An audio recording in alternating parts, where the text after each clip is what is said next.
আবার বাড়িছে বিশিষ্টজন। এই বিশিষ্টজনেরা বিশাল আসর হয়েছিল হাসিনার আমলে। তারা নানা বিষয়ে তাদের জ্ঞান গব্য বক্তিমা দিত আর পত্রিকাগুলো গুরুত্ব দিয়ে ছাপাইতো।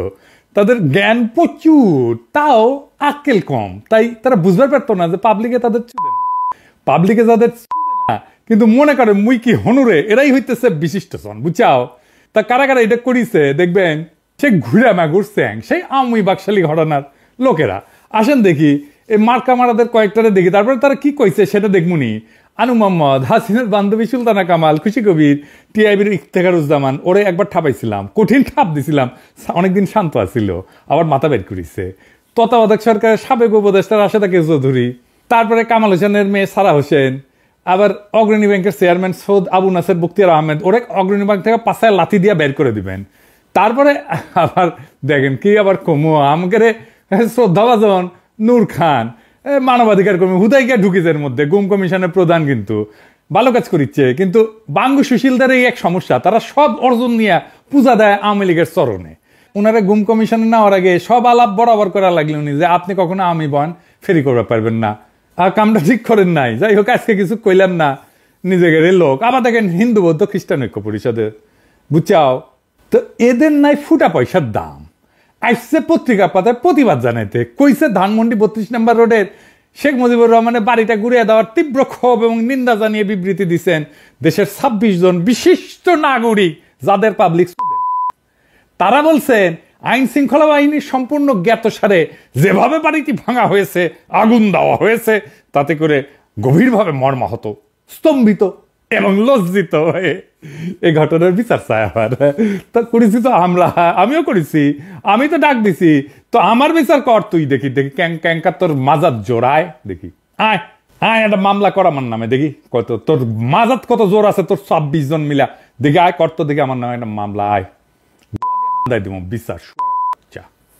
মর্মাহত কে, স্তম্ভিত কে, লজ্জিত কে, তোকে কি কেউ মানেনি, লজ্জা পেশ কে?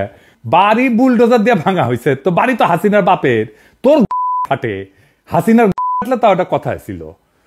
কারণ হচ্ছে হাসিনার রসুনের কোয়ায় না, ওগেরা একই রসুনের কোয়ায়, ওই রসুনের নাম ইন্ডিয়া। ইন্ডিয়া ভাবতে পারে নাই যে আমি ন্যারেটিভের তীর্থভূমি এইভাবে জয় বাংলা হয়ে যাবে, ওইটা টিকে থাকলে আবার ওইটা ভর করে আওয়ামী লীগ উঠে দাঁড়াইতো। সেজন্য ইন্ডিয়া বিবৃতি দেয় 32 নম্বর ভাঙায় নিয়ে, বুঝতে যাও যে এক শিয়াল যদি একদিকে হুক্কা হুয়া করে না, আর উল্টা দিক থেকে ক্যা হুয়া করে সব শিয়াল চিল্লায়, শিয়াল দেখে বুঝবেন এই বিশিষ্ট জনগুলো হইতেছে ইন্ডিয়ার শিয়াল। এরা হুক্কা হুয়া দিছে আর ইন্ডিয়া থেকে ক্যা হুয়া করিচ্ছে, বুঝছাও। দেখেছেন, দেখেন হর্ষবর্ধন সিংলা কি কয়। जो शेख मुजीबुर रहमान का घर जलाया है, वो ना सिर्फ उनका घर था, पर ये 1971 के जो जितने भी लिबरेशन वॉर के मोमेंटोज थे और आर्काइव थे, डॉक्यूमेंट्स थे, वो सब वहाँ पे थे। तो मुझे लगता है कि ये एक अटेम्प्ट है कि 1971 के इनके जो लिबरेशन वॉर का जो स्पिरिट है और वो नैरेटिव है, उसको हटाने का कोशिश है। तो इसमें जो लोग दाखिल थे वो शायद हिज़्बुत तहरीर के भी थे, और जो हमने देखा IS के फ्लैग भी लगाया इन्होंने। तो ये थोड़ा स्टूडेंट्स तो नहीं थे, ये मुझे लगता है कि आतंकवादी थे। और ये जो हरकतें हैं मेरे ख्याल से बांग्लादेश के लोगों के हित में नहीं है।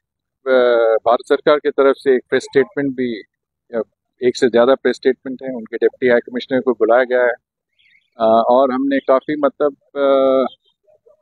सख्त तरीके से इनको बताया कि ये सब हरकतें नहीं चलें। আবার দেখেন ইন্ডিয়ার টেলিগ্রাফ কি কয়, যে বলে এটা নাকি ISI এর কাজ। ইন্ডিয়ান বাংলাদেশের মানুষ কি ধৈঞ্চারে তোগের মতো? বাংলাদেশের মানুষ রক্ত দিয়া যুদ্ধ করে পতাকা পাইছে। এই 24-এ রাজপথে আমাদের ছেলেরা রক্ত দিছে, বীরের মতো লড়াই করছে চোখের সামনে। তোগের মতো আলোচনার টেবিলে বসে ব্রিটিশদের সাথে নেগোশিয়েট করে স্বাধীনতা পাইছে রে ভাই। তাই বাংলাদেশের মানুষের রাজনৈতিক আকাঙ্ক্ষা একবার দেখে আমেরিকার হাত, একবার দেখে পাকিস্তানের হাত। পাকিস্তানের হাত কুটি আছে জানি না, কিন্তু আছে এটা শিওর। শালা গান্ডু ধ্বজভঙ্গ। এই জন্য তো ইন্ডিয়ান নায়িকাগুলো খালি বাংলাদেশে আসে, বাংলাদেশের আগুন বরাবর পোলাপানগুলোর আকর্ষণে আসে, বীরত্বে মুগ্ধ হইয়া আসে। আরো আসবি শালা। 32 নম্বরের সাথে বাংলাদেশের গৌরবের ইতিহাস জড়িত নাই, আছে লজ্জা আর কলঙ্কের ইতিহাস। কেন আসেন দেখি। এ বাড়ি তৈরি হয়েছিল দুর্নীতির টাকায়। এই বাড়ি থেকে মুজিব আত্মসমর্পণ করে পাকিস্তানি বাহিনীর কাছে, দেশের মানুষকে গণহত্যার মুখে ফেলা। নেতা নাকি সে সুটকেস গুছে রেখেছিল বুঝছাও, যে ধর্মীয়টি থেকে। তারপরে নাকি ফোন করেছে আর্মির জেনারেলদেরকে, আমাকে ধরে নিয়ে যাও, ধরে নিয়ে যাও। এই বাসা থেকে নাকি স্বাধীনতা ঘোষণা দিছিল। একেবারে মিছা কথা, ডাহা মিছা কথা। বাংলাদেশের সরকারের না এখনই পাকিস্তান আর্কাইভে খোঁজ নেওয়া উচিত। 1971 সালে ওই যে সোহাদ্দির বডিগার্ডের যে মামলা হয়েছিল না, স্বীকারোক্তি কি দিছিল, সে যেরকম ধান্দাবাজ, তার বাংলাদেশের স্বাধীনতার বিরুদ্ধে এবং পাকিস্তানের অখণ্ডতার পক্ষে স্বীকারোক্তি দেওয়ার কথা। আমি 99% শিওর। বাকি 1%-এর জন্য আপনারা পাকিস্তানে একটা স্পেশাল মিশন পাঠাতে পারেন, মিলা যাবে। আমি কইলাম এটা আরো আগে করা উচিত ছিল। ইনফ্যাক্ট সেই মামলার পুরা নথির নকল বাংলাদেশের সরকারের নিয়ে এসে উন্মুক্ত করে দেওয়া উচিত। মুজিবের যে দুর্নীতি মামলা যেটা দেখালাম, যেটা 2 বছর জেল কাটিছে না ওই সোহাদ্দির বডিগার্ড, সেই মামলার নথি উন্মুক্ত করে দেওয়া উচিত। আওয়ামী লীগকে মরালি দুর্মুষ পেটায় না করলে ওরা থাকবে না। হিউম্যান রাইটস ওয়াচ আবার বিবৃতি দেয়া কইছে, ক্ষমতাচ্যুত আওয়ামী লীগ সরকারের বিরুদ্ধে ক্ষোভ ন্যায্য হইলেও আইনের লঙ্ঘন ন্যায্য নয়। মানে হইল ক্ষমতাচ্যুত আওয়ামী লীগ সরকারের বিরুদ্ধে দাঁড়ায় কোনো আইন লঙ্ঘন করা যাবে না। তাইলে আইন লঙ্ঘন মানে কি? আসেন এটা বুঝে দেখি। ফ্যাসিজমের বিরুদ্ধে কোনো গণপ্রতিরোধ সৃষ্টি হইয়া যদি কোনো পাল্টা ক্ষমতার জন্ম দেয়, তাইলে নাকি আইন লঙ্ঘন হইয়া যাবে। যার সোজা মানে হইল যে কোনো বিপ্লবী তো অবৈধ, আইন অবৈধ। তো এমন এক কাজ যেটা আইনের লঙ্ঘন। কার আইন? কোন আইন? তাহলে যে দেশের মানবাধিকার সংস্থা HRW, সেই আমেরিকায় 1776 সালে যে বিপ্লব হয়েছে সেটা অবৈধ, আইন লঙ্ঘন। বা ধরেন 71-এর মুক্তিযুদ্ধ, এটা তো আইন লঙ্ঘন। 1976 সালে আমেরিকান বিপ্লবীরা অস্ত্র হাতে তুলে নেয় নাই, সেটা কোন আইনে নিছিল? কোন আইনে ন্যায্যতায় নিছিল? নাকি HRW কবে যে সেটাও অবৈধ, আইনের লঙ্ঘন? কোন নতুন ক্ষমতা যদি রাজপথ থেকে উত্থিত হয় জনগণের মধ্যে দিয়া, তার আগে বা তার উপরে কোনো আইন নাই। আগে ক্ষমতা, তারপরে সেই ক্ষমতার মোড়ক থেকে আইনের জন্ম, কনস্টিটিউশনের জন্ম। এটাই হইল রাজনীতির ধারণা। মানবাধিকারের ধারণা দিয়ে রাজনীতি বুঝতে পারবেন না। মানবাধিকারের ধারণা দিয়ে রাজনীতি বুঝতে গেলে বেশি বুঝবেন, এইরকম মাখায় ফেলবেন। কোন গণপ্রতিরোধ যদি তৈরি হয় কোন একটা জুলুমের বিরুদ্ধে, তাহলে একটা পাল্টা গণক্ষমতার জন্ম হয় যা জীবন্ত, যা আগের সকল ক্ষমতা, সকল আইন, সমস্ত কনস্টিটিউশন, সব সংবিধানকে নাকচ করে দেয়। পাবলিক নিজেই জীবন্তভাবে গণক্ষমতা নিয়ে হাজির হইয়া যায়, যার সামনে আগের সমস্ত ক্ষমতা, আগের সমস্ত আইন, সমস্ত কনস্টিটিউশন নাকচ হইয়া যায়। নতুন ক্ষমতার সামনে সকল আইন অন্যায্য, বাতিল হইয়া যায়। সেটা ঘোষণা দিয়া কনস্টিটিউশন বাতিল করে বলা হোক আর নাই হোক, সবসময় আগে নতুন ক্ষমতা, পরে আসবে সেই সূত্রে আইন। আগে থেকে থাকা কোনো আইন দিয়ে নতুন ক্ষমতা তৈরির পর আর প্রযোজ্য থাকে না, কার্যকর থাকে না। আমরা কি 1971 সালের আগে থেকে পূর্ব পাকিস্তানের, মানে যেটা পূর্ব পাকিস্তান ছিল, পাকিস্তানের আইন কনস্টিটিউশন মাইনা নিয়ে মুক্তিযুদ্ধ করেছিলাম? নয় কোনো গণক্ষমতা তৈরি করতে বা জন্ম দিতে পারতাম আমরা যদি আইন মেনে করতাম? পুরানো যে কোনো আইন কনস্টিটিউশন মানলে যে কোনো ধরনের অস্ত্র ধরনের তো অবৈধ এবং রাষ্ট্রদ্রোহিতা, এবং নতুন যে কোনো গণক্ষমতা জন্ম নিলে পরে সে নতুন সব আইনের জন্ম দিতে পারে। আর গণক্ষমতা জন্মের আগে কোনো আইন সে মানবে না। ক্ষমতার আগে কোনো আইন নাই। নয় ক্ষমতা থেকে এরপরে কেবল নয় আইন, নয় কনস্টিটিউশন তৈরি হইতে পারে। 2024 সালের জুলাই আগস্ট বিপ্লবে এই গণক্ষমতার উপরে আগের কোনো আইন তাদের উপর আর প্রযোজ্য না, ছিল না, থাকতে পারে না। রাজপথে থাকা ছাত্র জনতাই আইন, আমাদের সম্মিলিত আকাঙ্ক্ষাই আইন। আমরাই সার্বভৌম জনগণ, আমরাই সম্মিলিতভাবে যেই আকাঙ্ক্ষা পোষণ করব সেটাই বাংলাদেশের আইন। এর বাইরে কোনো আইন নাই। এবং এই জন্যে এই বিপ্লবী জনতাকে মব আখ্যা দেওয়া হচ্ছে। কাদের তরফ থেকে? কেন বিপ্লবী জনতাকে মব বলা হচ্ছে? কারণ এরা জনগণের গণক্ষমতায় ভয় পায়। আসেন এটা একটু বুঝে দেখি।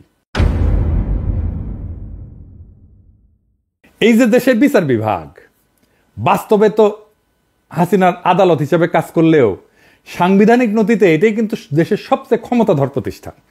এতটাই ক্ষমতাধর যেটা সংসদ বা জনগণের ক্ষমতার চাইতেও শক্তিশালী। এমনকি সংবিধানের ঊর্ধ্বে, সংবিধানের ব্যাখ্যা তারা দেয়।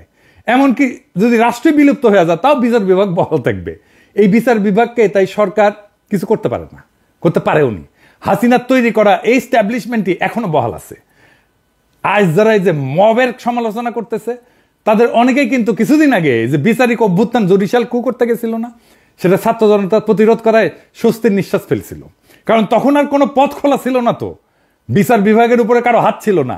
এক সময় সংবিধানে বিচারকদের ইমপিচমেন্টের বিধান ছিল, অভিশংসনের বিধান ছিল, তাদেরকে লজ্জা দেওয়ার বিধান ছিল, যেটা দিয়ে তাদেরকে অপসারণ করা যেত। সেখানে সংসদের কিছু ক্ষমতা ছিল, কিন্তু বিচার বিভাগ সেটা বাতিল করে দিচ্ছে। বুঝে যাও, এখন যারা সত্যিকারের ন্যায় বিচার ব্যবস্থা চান তারা কিভাবে হাসিনার স্বেচ্ছাচারীভাবে সাজানো বিচার বিভাগ দিয়ে সেটা পূরণ করবেন? একমাত্র সমাধান হইল বিচার বিভাগকে সম্পূর্ণভাবে পুনর্গঠন করা, নতুন করে একটা বিচার ব্যবস্থা গড়ে তোলা। আর সেটা করতে হইলে সংবিধান সংশোধন করতে হবে এবং বিচার বিভাগের উপরে জনগণের সর্বোচ্চ কর্তৃত্ব প্রতিষ্ঠা করতে হবে। জনগণ সর্বোচ্চ, বালের সংবিধান, বালের বিচার বিভাগ, সবার উপরে জনগণ। এই বিচার বিভাগ যখন ন্যায় বিচার দিবে না, যখন ক্ষমতাসীন দলের লোকদের রেহাই দিয়ে দিবে, তখন জনগণ কিভাবে ন্যায় বিচার পাবে? সরকার চাইলেও তখন বিচার নিশ্চিত করতে পারবে না। মজার বিষয় হলো বিচার বিভাগের সাথে যখন সরকারের সংঘাত সৃষ্টি হবে, তখন সরকারের হাতে একমাত্র পথ থাকে জনতাকে ডাক দেওয়া। তাইলে বুঝেন, রাষ্ট্রের গঠন প্রণালীর মধ্যে বিচার বিভাগ নিজেই এই যে মবস বলতেছে, যাদেরকে জনতাকে বলতেছে বিক্ষুব্ধ জনতা, তার তৈরি হওয়ার পূর্ব শর্ত তৈরি করে রাখছে। জনগণের সার্বভৌমত্বের বদলে বিচার বিভাগের সার্বভৌমত্ব দলিলে লিখে রাখা হয়েছে। জনগণ বিচার বিভাগের খবরদারি মানবে কেন? রাষ্ট্রের মালিক জনগণ, বিচার বিভাগ না। বিচার বিভাগের ঊর্ধ্বে জনগণ, রাষ্ট্রের প্রকৃত মালিক জনগণ। তাই যাদেরকে আজকে মব বলা হচ্ছে তারা থাকবে, জনতা রাস্তায় থাকবে, জনতা রাজপথে থাকবে যতক্ষণ পর্যন্ত না নতুন আইন তৈরি হইতেছে, ততক্ষণ পর্যন্ত জনতাই ডিক্টেট করবে এই সরকার কিভাবে চলবে। এবার আসেন 32 নম্বর ভাঙায় কি অর্জিত হয়েছে, কি লাভ হয়েছে, এটা একটু বুঝে দেখি। এই সরকার, যে সমস্ত সরকার যে সমস্ত ভালো কাজ করে না, তার দায় এসে পড়ে ছাত্র জনতার নেতাদের উপরে। তখন গালি খেতে হয় তাদের। আর নতুন রাজনৈতিক দলকেও কিংস পার্টি বলে কটাক্ষ করা হয়, মানে ছাত্ররা যে দল তৈরি করতে যাচ্ছে, যারা গালি দেন ওই নেতাদের দোষ দেন। তার কি একবারও ভেবে দেখছেন যখন ছাত্র জনতা 32 নম্বর ভাঙে, তখন সেটাকে কেন আর কারো কাজ বলে মনে হয় না? ছাত্র জনতার এই কাজ সরকার যেহেতু সরাসরি ঠেকানোর চেষ্টা করেনি, সুতরাং সেটা তো সরকারেরই একটা কাজ। এটাই তো স্বাভাবিক। সরকারে যারা আছে তারা সরকার চালাইতেছে, তারা রাষ্ট্র চালাইতেছে, আমরা সরকারের পাবলিক পার্টনার। রাষ্ট্রের দায়িত্বে থেকে তারা যেটা করতে পারতেছে না, সেটা তাদের পাবলিক পার্টনাররা কইরা দিতেছে। সরকার পুরা বিপ্লবী হইলে এটা সরকার নিজেই এটা ভাঙতো। সরকার আধা বিপ্লবী জন্য সে চুপ করে থাকে, আমরা কামটা সেরা দিই। আধা বিপ্লবী সরকার হইলে তো এমনটাই হওয়ার কথা।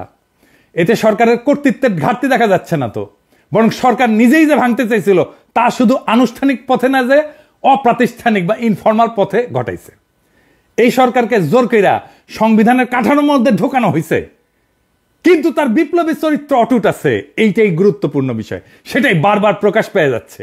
সরকারের যেটা বিপ্লবী আকাঙ্ক্ষা, সেইটা তার পাবলিক পার্টনারের মধ্যে দিয়ে প্রকাশিত হইতেছে।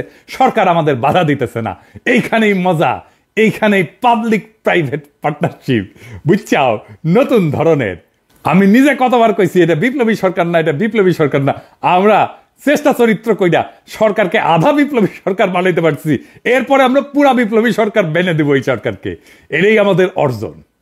যখনই মনে হবে এই সরকার তার বিপ্লবী শপথ ভুলে যেতেছে, তখনই তার বেসরকারি পার্টনাররা আমরা মাঠে নেমে চাপ সৃষ্টি করে সেই শপথ মনে করায় দিতেছি। বিপ্লবের পর হাসিনার স্ট্যাবলিশমেন্টের যারা শরিক ছিল তারা ভাবছিল সব গুছাই আনছি, এখন আমরা অ্যাডভাইজারও নিয়োগ বানাইতে পারি। ডেইলি স্টারের সাংবাদিক কইছিল না, অ্যাডভাইজার আমরা বানাই। বেশ স্বস্তিতেই ছিল, কিন্তু ছাত্র জনতার এই শক্তিশালী শোডাউন দেখা তারা আবার আতঙ্কিত হয়ে পড়ছে। হওয়াটাই স্বাভাবিক, তাদের ক্ষমতায় ফেরার স্বপ্ন আরো এক ধাক্কা খেয়েছে। বিপ্লবের জন্য এটা সবচেয়ে বড় অর্জন। আজ যারা আকার ইঙ্গিতের নিন্দা করতেছে না, তারা মূলত শেখ মুজিবকে ফ্যাসিস্ট বলে মনে করে না। তাদের কাছে বাকশালও একটা ভালো ঘটনা, সুন্দর কপ্তার পাদ, তো শেখ মুজিবের পাদ ওটা গন্ধ না, বুঝছাও। তাই সরাসরি বলতে পারতেছে না, সেই জন্যেই এই মব টপ বইলা এই সমস্ত ধোঁয়াশা তৈরি করতেছে। তবে আমার মৃত্যু পরোয়ানা ঘোষিত হয়েছে, আগে শুনেন কেমনে। পিনাকি ভট্টাচার্য ফ্রান্সের একটা লয়ের কথা বলি, if you kill someone you don't need to death penalty, maybe life in the prison 10 years 12 years। ফ্রান্সে কি বাংলাদেশের মানুষ নাই? পিনাকির মতন একটা কুকুর এই ধরনের কাজ করে যাবে আর বাংলাদেশের মানুষ এখানে বসে আছে?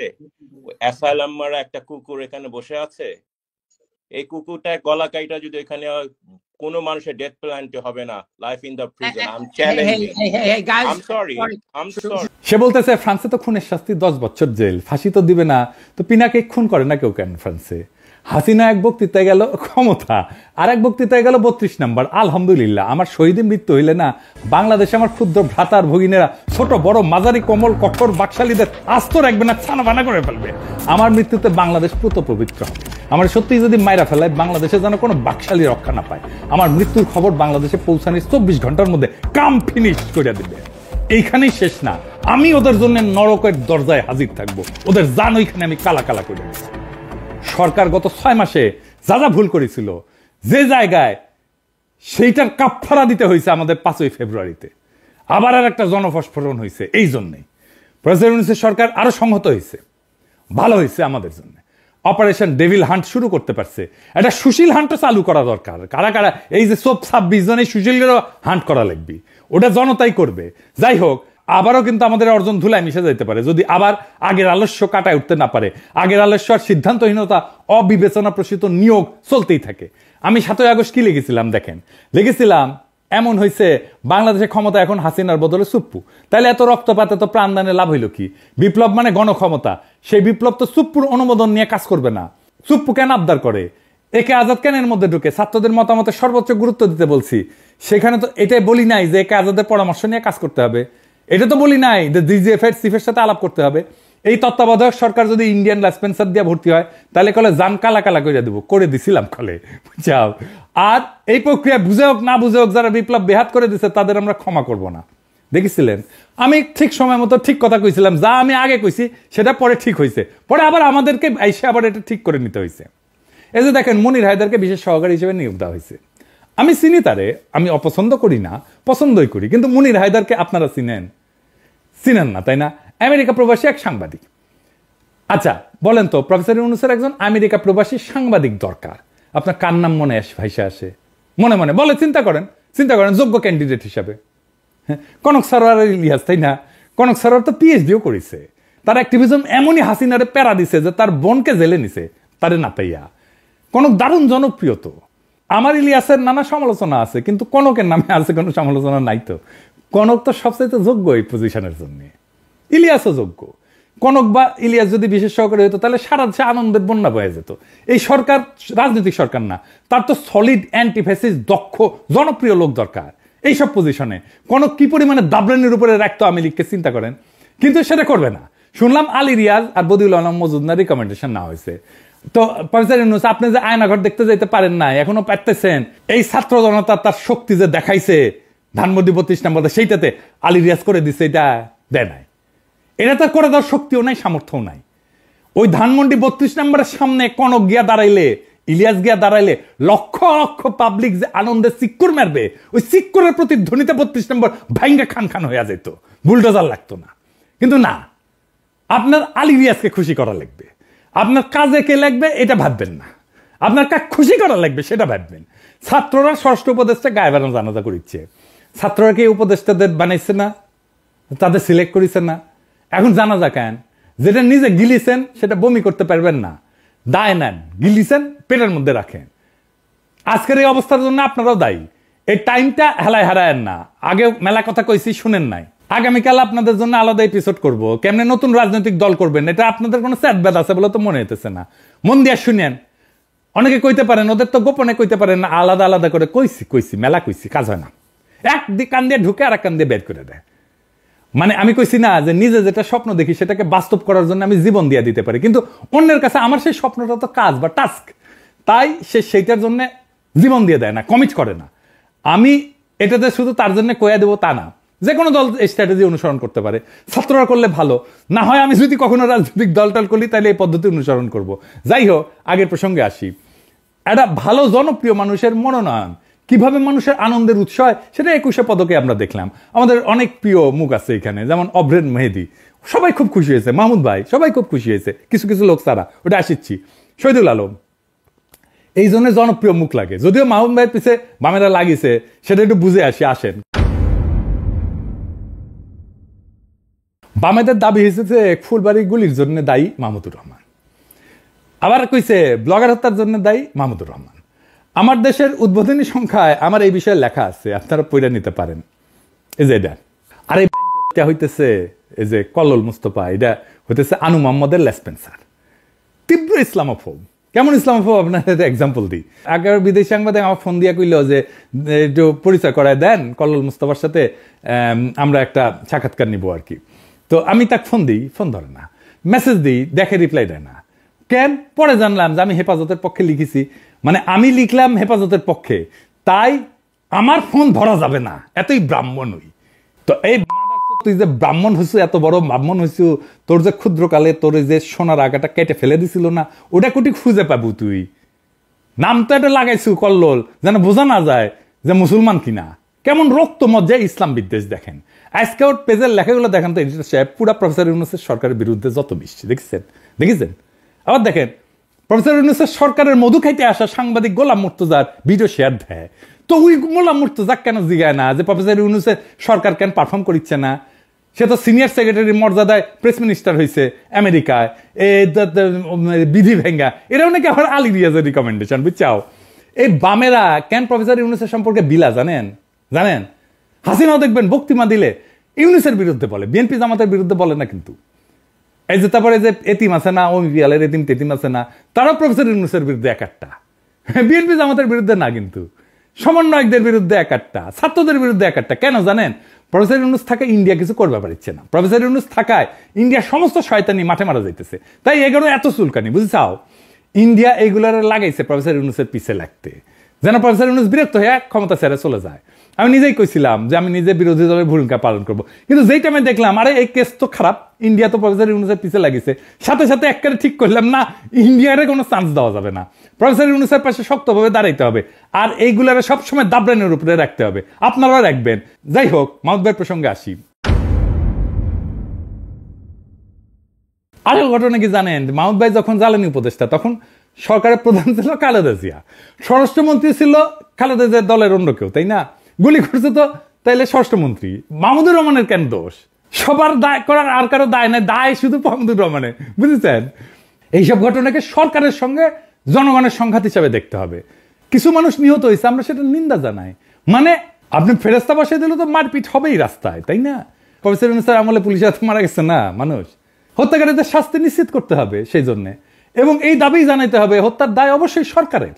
এমন সংঘাত রাষ্ট্র পরিচালনার সময় ঘটে থাকে, এমনকি হত্যার ঘটনাও ঘটে, বাস্তবতা মেনে নিতে হবে। বাংলাদেশের মতো দেশের জন্য এটা আরো সত্য। ফরমাল আদালতের বিচার হওয়ার পাশাপাশি জনগণের আদালতেও রাজনৈতিক শাস্তি নির্ধারিত হবে, হইতেই হবে। 2006 সালের পর বিএনপি যে দমন পীড়নের শিকার হয়েছে, সেটাও তো এমন কিছু ঘটনার প্রতিক্রিয়া হিসেবে দেখা যেতে পারে, তাই না? জনগণের আদালতে তারা রাজনৈতিক শাস্তি পাইছে। তো জনগণ তো 2008 সালের নির্বাচনে তাদেরকে ভোট দেয় নাই। এমনকি বিএনপি কোন আন্দোলনে জনগণকে সম্পৃক্ত করতে পারে, তাদের কর্মীরা গেছে, কিন্তু জনগণকে নিয়ে মাঠে নামা এটা করতে পারে নাই। তো রাষ্ট্রীয় ক্ষমতা কাঠামোর মধ্যে এই ধরনের কর্মকাণ্ড এবং শাস্তির ধারাবাহিকতা আছে। কেবল মাহমুদুর রহমানের উপর দায় চাপায় বিএনপির দায় এড়ায় যাওয়া কি ঠিক বলেন?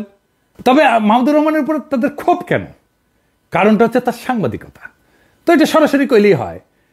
উনি স্কাইপের ঘটনা খবর প্রকাশ করছিলেন কেন? কেন থাবা বাবার ব্যক্তিগত ব্লগ, নবী রাসূলদের নিয়ে অশ্লীল ব্লগের লেখা এটা প্রকাশ করছিলেন? তো এটার তো জবাব আছে। সাংবাদিকতার কাজই তো গোপন তথ্যকে প্রকাশ্যে আনা, ব্যক্তিগত গোপনীয়তা ব্যতীত। তো তিনি সত্য চাপা দেননি, সেই জন্যই তিনি আরো যোগ্য সাংবাদিক হিসেবে বিবেচিত হবেন। এখন দেখেন হাসিনার যে অনিয়ম, হাসিনার দুর্নীতি, খুন, জখম, লুটপাট, এইটা নিয়ে ওদের যাদের পছন্দ, মতিউর রহমান, মাহফুজা নাম, তারা কোনো প্রতিবেদন প্রকাশ করছে? করেনি। অথচ একমাত্র মাহমুদুর রহমান সেটা প্রকাশ করে যাচ্ছে আমার দেশ দিয়া। যদি সত্যি সত্যি ফ্যাসিবাদ প্রতিরোধে আন্তরিকতা থাকতো এই বামগুলার, তাইলে ওরা আমার দেশ পত্রিকার প্রশংসা করতো, মতিউর মাহফুজদের সমালোচনা করতো। সেটা কিন্তু করে না, আমার দেশের সমালোচনা করে।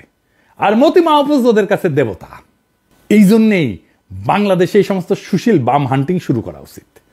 বাংলাদেশে ইন্ডিয়ান দালাল মুক্ত না করলে বাংলাদেশ মাথা তুলে দাঁড়াইতে পারবে না। আমাদের বিপ্লবের একটা লক্ষ্য হাসিনা হটাও, আমাদের বিপ্লবের আর একটা লক্ষ্য কিন্তু ভারতীয় দালাল মুক্ত বাংলাদেশ। তার আগে ভারতীয় দালাল চেনার কাজটা করতে হবে। আজকে তো কিছু দালাল চিনিলেন, তাই না? এদের প্রোফাইল, ফেসবুক প্রোফাইল যদি খোলা পায় না, তাহলে লিখে আসবেন। কি লিখবেন জানেন? লিখবেন জয় বাংলা, জয় হিন্দ, লুঙ্গি সেরা ধুতি পিন। আর এইগুলারে আমার কাছে পেটে দিয়েন। ধুতি কেমনে পড়া লাগে যেটা শিখে দেবো। ফ্রি ফ্রি ইনকিলাব জিন্দাবাদ।